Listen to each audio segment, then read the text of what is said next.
Hello and welcome to the fourth IoD99 Bites. My name is Chloe Douglas, your IoD99 Community Manager. Today we are joined by Ella Barrington, Star 99er, and founder of Corse. But first we're going to kick off with an intro from Jamie Kerr, Head of Tech and Entrepreneurship Policy at the IoD. Jamie, over to you. Thanks very much, Chloe. Yeah, guys, so just to add my welcome to Chloe's, I'm Jamie, I'm the Head of Entrepreneurship and Tech Policy here at the IoD. And really what these sort of 99 bite-sized videos are about is being able to run through the main issues of the week, the main business and political news of the week, and also to showcase some of the fantastic talent that we have within the IoD99. And so, as Chloe said, we've got Ella here to talk about Corse Concierge this week, which by all accounts is looking to be all things to all people in the motorsport world. And Ella's going to talk to us a little bit about the challenges of starting a business in the motorsport world, but also about some of her background and also put it really within the context of some of the big political debates of the day, notably Brexit. And to follow on with Brexit, it's as ever the sort of elephant in the boardroom. It's the big political news of the day, and this week really has been a little bit of the calm after the storm, I guess, because last week we had the triggering of Article 50, which was the process by which we formally exit the European Union.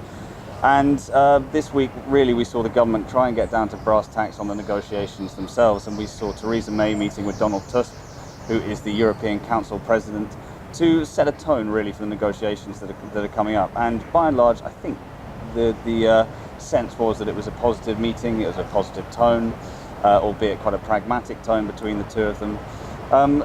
Really, the main issue for the government at this stage has been to try and make sure that we can negotiate a free trade agreement alongside the Brexit negotiations themselves.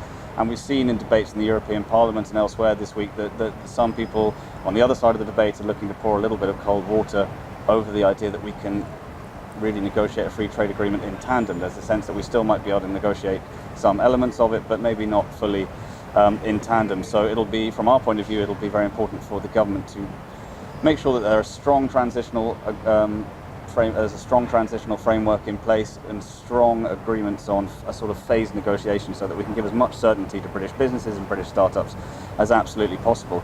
The debate has been slightly overshadowed this week by this discussion, a slightly heated discussion over Gibraltar. We saw the Spanish government maybe look to try and use the idea of Gibraltar as a political football in the negotiations, and that elicited a fairly strong response in some corners in the UK and has dominated a lot of the headlines. So I think some of the early discussions between the British government and the European Council may well have been overshadowed by that. Now, tied on to Brexit, but specifically really related to startups, has been some studies this week that show we have had a record number of startups, and tech startups in particular, being founded since the referendum itself. And actually this is part of a wider story, really, that there has been a serious amount of tech investment, or announcements into tech investment in the UK since the referendum.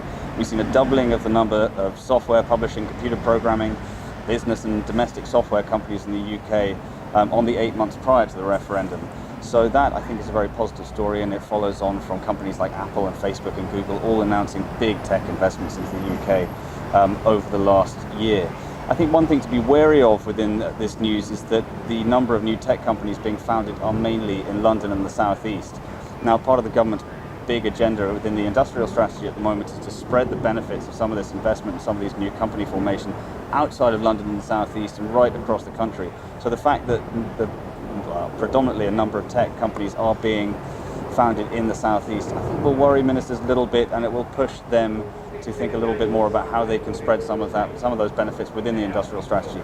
From our point of view, I think that will mean them making sure that there's world-class digital infrastructure right across the UK, and that will mean broadband, I suppose, in a big way, making sure that the universal service obligation, which is the minimum broadband speed, is upped, and there's a lot more ambition with that.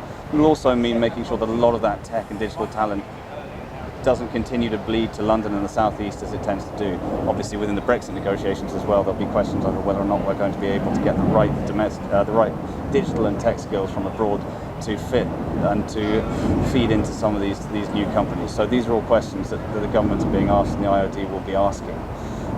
But as I said at the beginning, this is also an opportunity, the IoD99 Bites, to showcase some of the great talent that we have here at the IoD, and especially in the IoD99. And Ella Ella Barrington is going to talk to us about Corse Concierge, tell us a little bit about her business and some of the things on the horizon for her. Ella.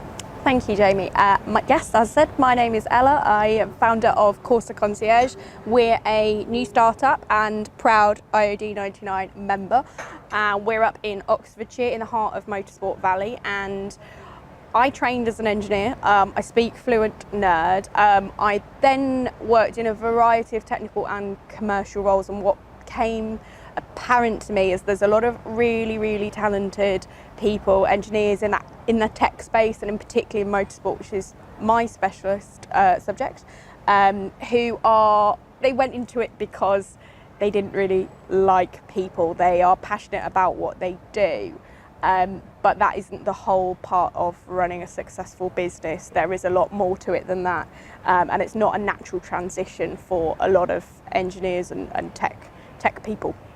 So using the knowledge that I've gained, we founded the company to be able to provide that kind of backroom backup and that kind of business leadership knowledge that we've got to these people who are so valuable in the tech part of their business, that they can keep doing that, and then we can come in and do whatever it is, the policy, the process that is required to keep it a successful and profitable growing business, and we can do it and they don't have to. Sure. I mean, coming from the motorsport industry originally, I suppose one of the great benefits is that you would have come in with fantastic networks and a lot of people that you knew within the industry, which I imagine would have been a tremendous boost to your business starting off, and it tends to be the way. But what were some of the biggest challenges for you? I think some of the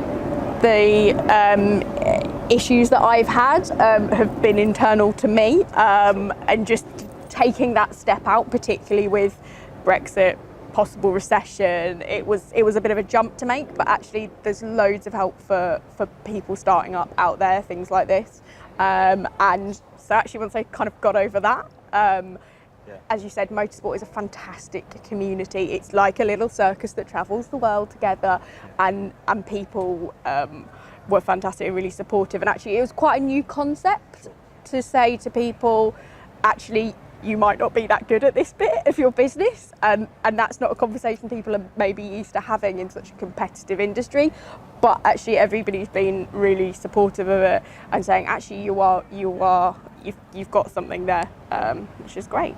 I suppose one of the big things that people think about when they think about motorsport is particularly how international it is. Yeah, and I suppose with a lot of shifts going on in terms of Britain's foreign policy and trade policy at the moment, questions around what Brexit is going to look like for people. What are some of the big questions, do you think, for the motorsport industry within the Brexit negotiation? What would be some of the red lines that you would lay down sort of early on within that? Yeah, certainly we were a little bit of an echo chamber of an industry, and because we travel all the time, because it's very multinational teams and businesses, I don't think we were particularly prepared for the result that happened. We're quite stoic, and we're kind of getting on with the job now. But I think a particular issue for us is the free movement of labour.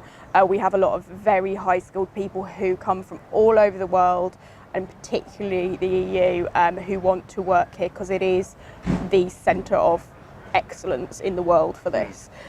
It's not just their movement, it's the movement of their families, it's their wife, it's their kids, it's their girlfriend. Are they going to be able to stay? And equally, the movement out of the UK. Germany has a fantastic motorsport industry as well. We have friends out there. Are they going to be welcomed back in? And having a time frame for all of this is very important. We are a seasonal industry, and particularly big corporate sponsorship deals will take 1 year, 2 years to negotiate, and there'll be a 3-year deal. So we need to start seeing what the landscape is going to look like to be able to fulfill those.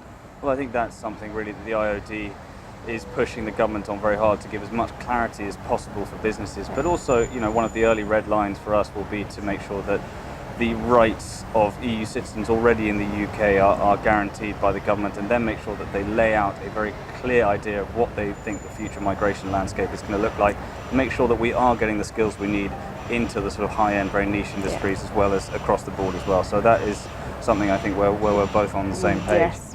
But Ella, thank you very much for that. That's absolutely fantastic. And guys, thank you very much for coming along to watching another one of these IoD99 Bites. I'm going to hand over to Chloe to wrap up. Just to echo what Jamie said, thank you so much for listening, and we'll be back next week with another IoD99 Bite.